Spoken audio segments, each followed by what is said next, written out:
Thank you very much for Haftel for inviting me to this very interesting event.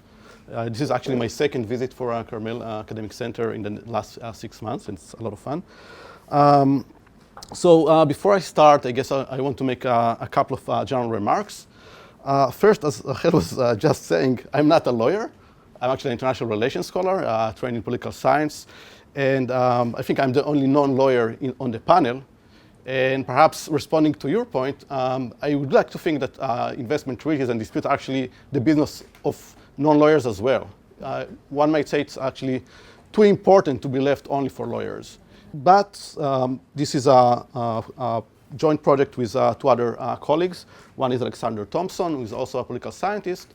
And the third one is Tomer Brody, my colleague at the Hebrew University, who is actually a lawyer. So we have a cover on this issue.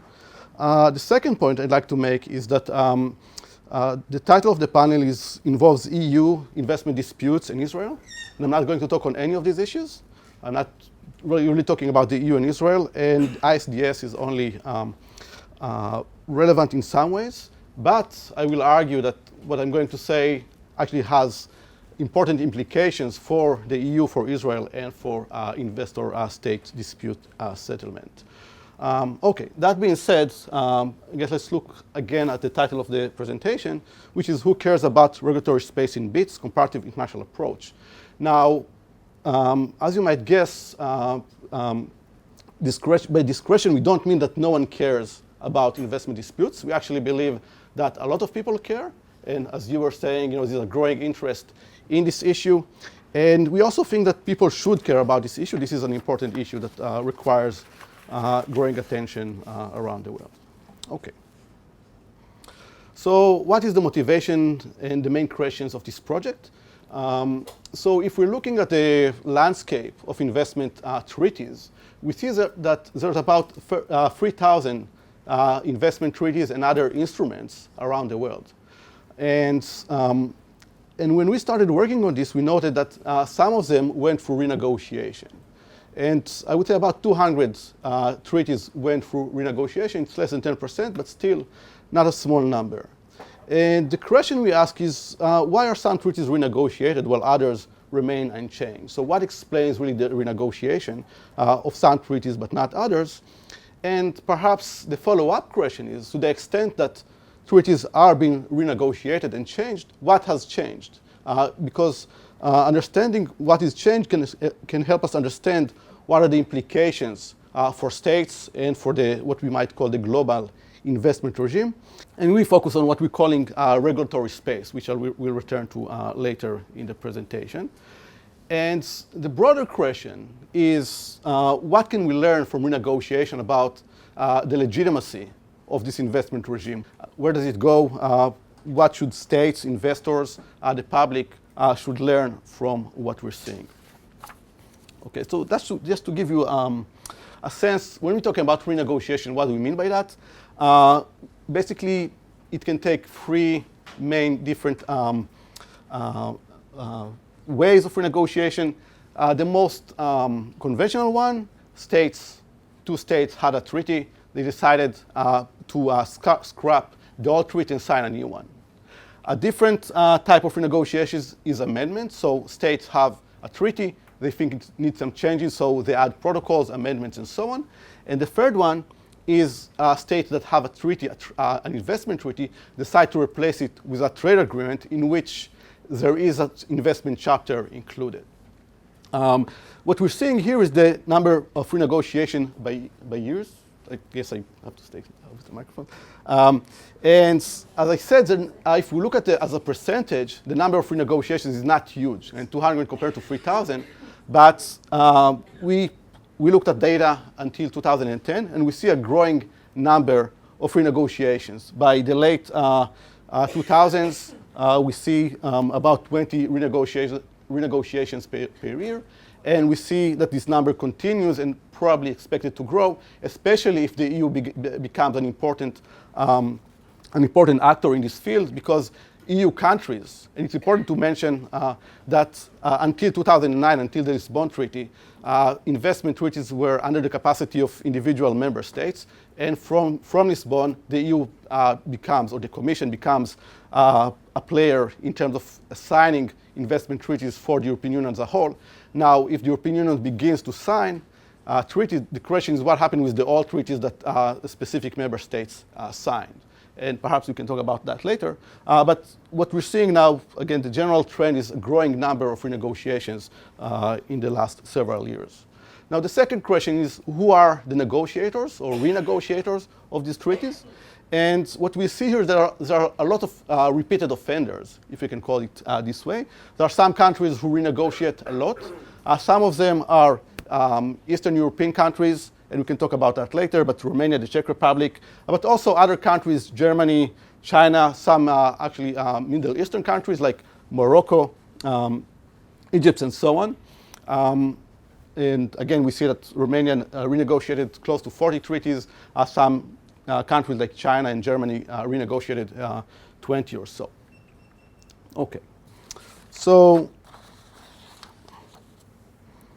as I said in the beginning, one of the questions is what explains renegotiation? So what explains why some treaties are renegotiated and others are not?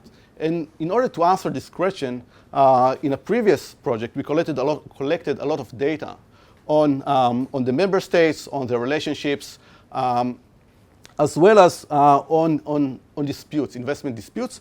And this is based on, again, on existing research.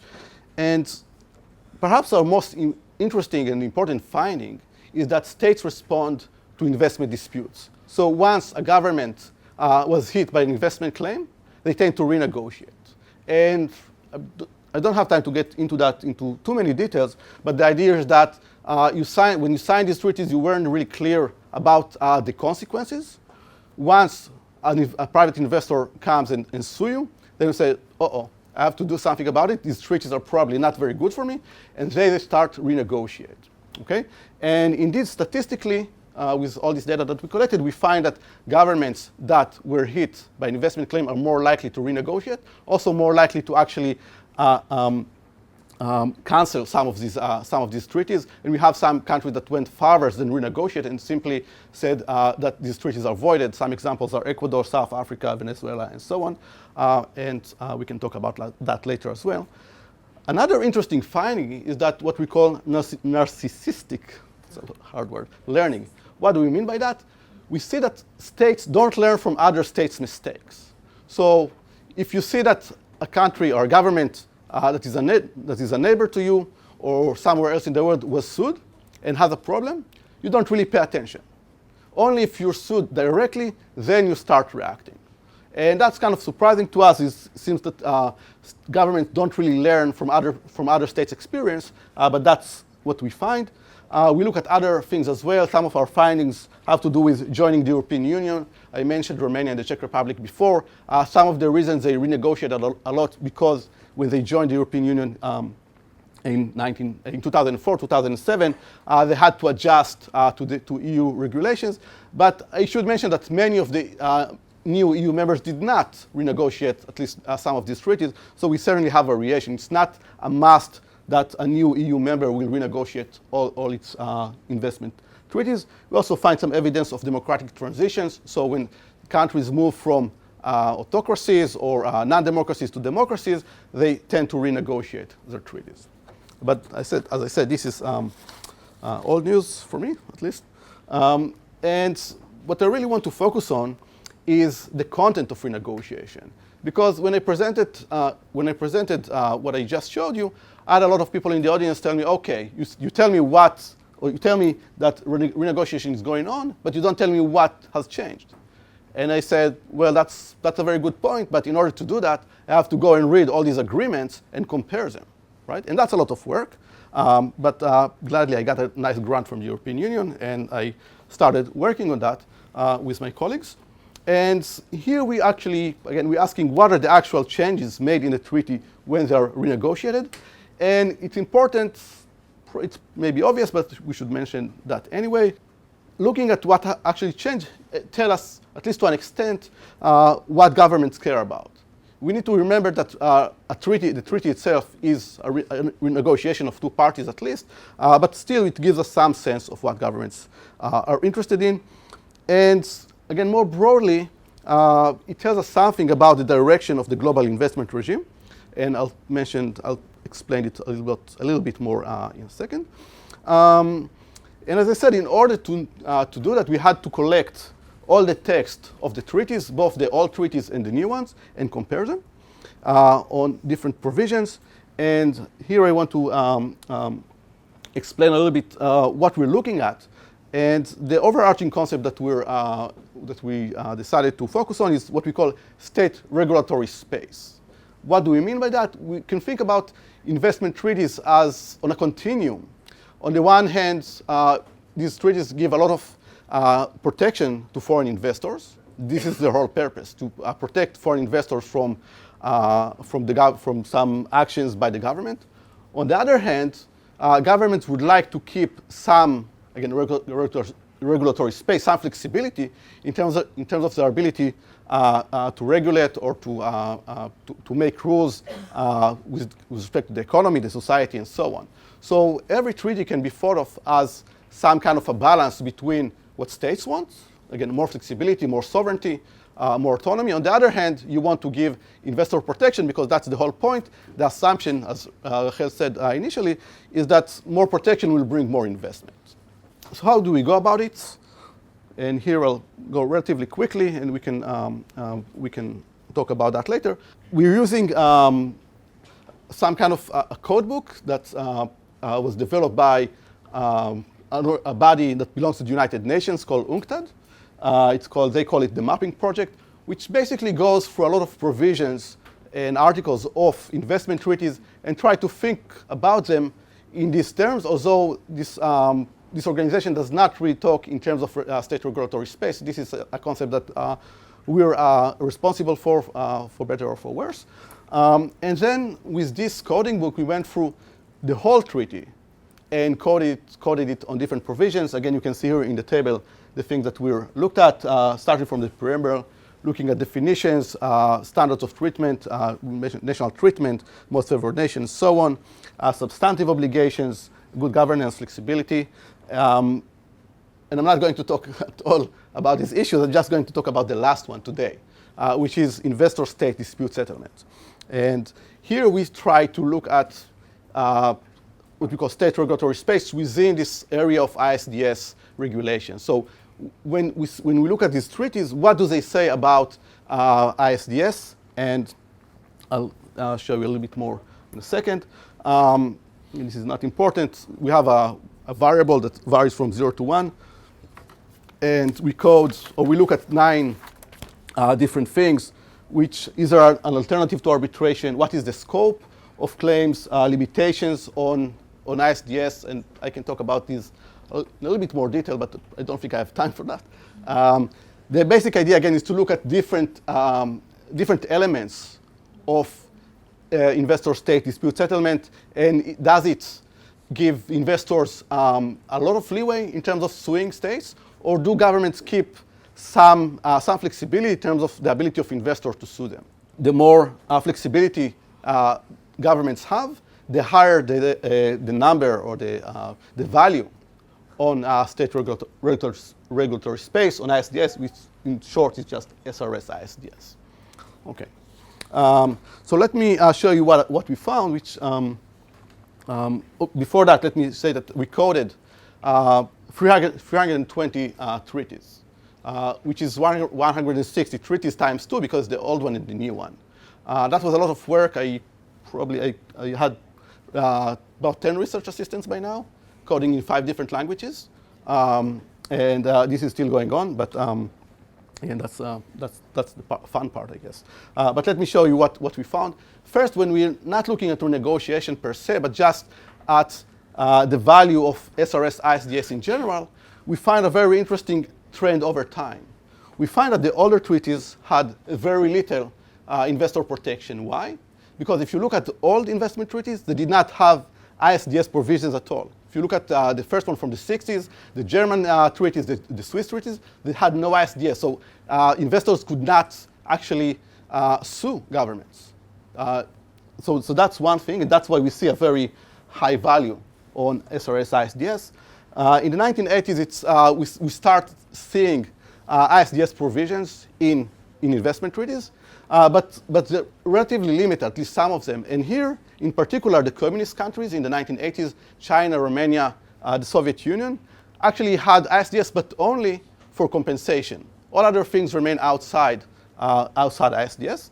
And when we get to the 1990s, thereof neoliberalism, the Washington Consensus, and so on, we see that in the 1990s, many of these treaties are going to the other direction. So a lot of investment protection, very little flexibility to states. Basically, investors have almost blank check to go sue governments when they feel that their rights were violated. And this is still going on pretty much to this day, although in the last 5 years of our analysis, and again, we ended in 2010, we didn't look at the last 5 or 6 years or so, we do see some increase in state regulatory space, okay? And this is probably the backlash or the response of states that we start seeing, and this is what you were talking about in terms of kind of bringing in some more flexibility to states, interpretation, third party, all these things that we see in kind of the new generation of BITs. We see it a little bit in the second half of the 2000s. I don't have much time, so I wanted to give you some sense of regional variation. So we see what we saw now is kind of general trends, but when we're looking at regional variation, we also see quite a few differences. The Western European countries are probably the most investor-friendly, if you'd like. Their BITs, the German BITs, the Swiss BITs, the French, the British, all give investors a lot of leeway in terms of going after governments. I mentioned before the former socialist countries that had relatively limited scope. A lot of the EU accessions, we don't see any change in ISDS provisions.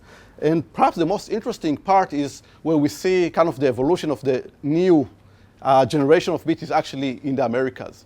Canada is a leader, but also Latin American countries like Chile, Colombia, and others are moving in inserting more flexibility and more sovereignty concerns for states. So I had some nice graphs that show that for Romania, and this is for Canada, but I don't have time to talk about that, so we'll skip to the conclusions.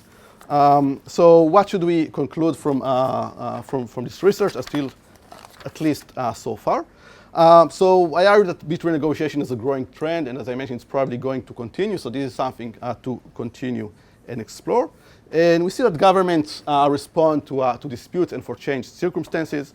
And perhaps one of the interesting things is that our analysis show that we tend to think that governments always respond by increasing their flexibility and sovereignty, and this is not what we find. We actually find that many times, at least in the 90s and even in the last 10 or 15 years, governments still are updating their treaties and bringing more investor protection. Despite all the discussion of backlash and legitimacy crisis and so on and so forth, we don't see it, at least in terms of how governments act. And this is, I think, an interesting gap between the discourse between lawyers and NGOs and what governments do. So as I said, the evidence, at least from this analysis, that the evidence for backlash is relatively limited. Of course, I only talked about investor-state dispute settlement provisions. I didn't talk about substantive provisions at all, and it's not clear that what we see in ISDS, we will also see in substantive provisions. But as I said, we continue to code and continue to do analysis, and next time I'll present it, I'll probably have more to say about other issues, but that's it for now.